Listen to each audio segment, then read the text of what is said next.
नमस्कार, फोरसाइट्स टीवी में मैं शालीमार जायसवाल आपका स्वागत करती हूं। लोकसभा सत्र के दौरान कांग्रेस नेता राहुल गांधी ने मणिपुर मुद्दे को लेकर भारतीय जनता पार्टी की जमकर आलोचना की। राहुल गांधी ने खासकर प्रधानमंत्री नरेंद्र मोदी को निशाना बनाया। सत्र के दूसरे दिन विपक्षी गठबंधन INDIA की ओर से केंद्र सरकार के खिलाफ लाए गए अविश्वास प्रस्ताव पर बहस शुरू हुई। बैठक सुबह 11 बजे शुरू हुई। दोपहर 12 बजे अविश्वास प्रस्ताव पर चर्चा शुरू हुई। कांग्रेस नेता राहुल गांधी ने चर्चा की शुरुआत की और भाषण दिया। लोकसभा सदस्य के रूप में उनकी बहाली के बाद यह उनका पहला संबोधन था। फोरसाइट्स टीवी की ओर से एक खास रिपोर्ट।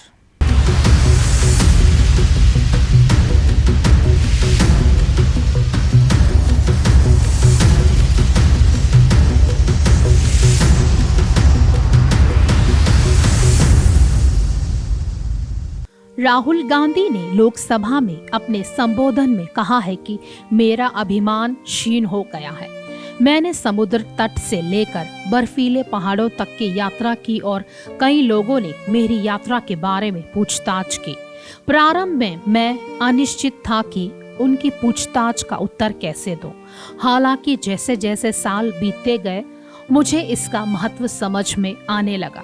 मुझे एहसास हुआ कि मैं अपने विश्वास के लिए अपना जीवन बलिदान करने और कारावास का सामना करने को तैयार हूँ। कुछ समय तक मुझे नियमित रूप से लगभग 10 किलोमीटर दौड़ने में गर्व महसूस हुआ। फिर भी भारत ने कुछ ही दिनों में उस गर्व की भावना को चकनाचूर कर दिया। मुझे दर्द का अनुभव होने लगा और मेरी उपलब्धि की भावना खत्म हो गई। इस पूरी यात्रा के दौरान मुझे उन लोगों से समर्थन मिला जो मेरे साथ खड़े रहे। कभी कभी भीड़ इतनी ज्यादा होती थी कि मैं बोल भी नहीं पाता था। सुबह 6 बजे से शाम 8 बजे तक मैंने विभिन्न समूहों को अपने विचार व्यक्त करते हुए सुना। यह देश की एक सामूहिक आवाज है। मेरी यात्रा के दौरान एक किसान मेरे पास आया। मैंने पूछा कि क्या उनके पास फसल बीमा है, तो उन्होंने नकारात्मक जवाब दिया। उस क्षण मैंने किसान के हृदय की वेदना को महसूस किया और उसकी भूख को समझा। तब से मेरी यात्रा का स्वरूप बदल गया।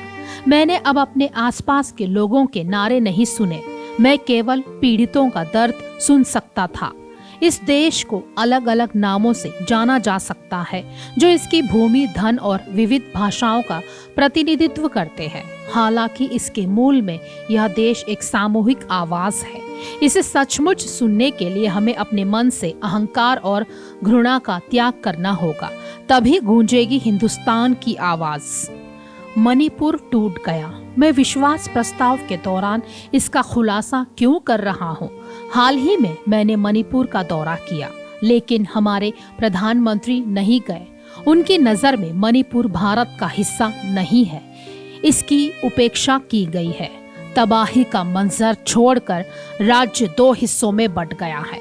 मैंने वहां पुनर्वास शिविरों में रहने वाली महिलाओं और बच्चों से बात की। मैंने उनसे उनके अनुभवों के बारे में पूछा और एक महिला ने एक दिल दहला देने वाली कहानी साझा की। उन्होंने बताया, मैंने अपनी आंखों के सामने अपने इकलौते बच्चे को गोली मारते देखा। मैं पूरी रात अपने बच्चे के बेजान शरीर के पास लेटी रही। डर से अभिभूत होकर मैंने अंततः सब कुछ छोड़ दिया और भारी मन से वहां से चली गई। इस गवाही के साथ सिर्फ एक तस्वीर थी।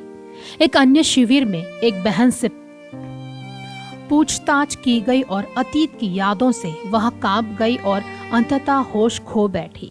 अनेक उदाहरणों में से ये केवल 2 उदाहरण है। मणिपुर में शासकों ने भारत का नरसंहार किया है। उन्होंने राष्ट्र का जीवन समाप्त कर दिया है। जैसा कि मैंने पहले कहा, भारत एक सामूहिक आवाज है और अपने लोगों के दिलों की धड़कन है। वह आवाज खामोश कर दी गई है। इसका मतलब है कि आपने मणिपुर में भारत माता की हत्या की है। आप देशभक्त नहीं है, तुम देशद्रोही हो। इसीलिए आपके प्रधानमंत्री ने मणिपुर जाने से इनकार कर दिया। प्रधानमंत्री देश की धड़कन सुनने में विफल है। वह केवल कुछ चुनिंदा लोगों की सुनते हैं। देखिए मोदी ने अडानी के लिए क्या किया है। जैसे रावण ने मेघनाथ और कुंभकर्ण की बात सुनी, वैसे ही मोदी ने भी अडानी और अमित शाह की बात सुनी। रावण के घमंड के कारण लंका का विनाश हुआ। आप हमारे देश के भीतर आग में घी डाल रहे हैं। मणिपुर पहले ही इस आग में घिरा हुआ है।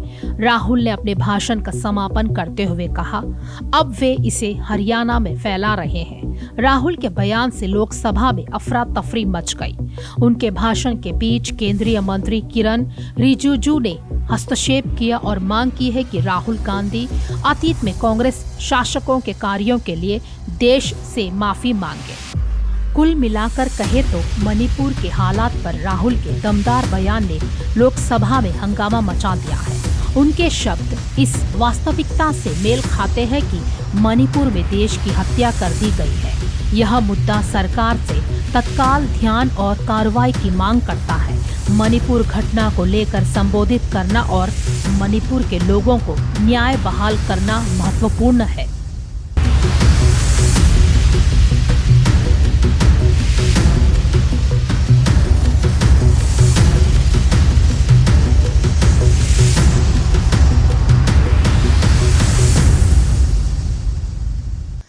राजनीति की खास खबरों के लिए देखते रहिए फोरसाइट्स टीवी।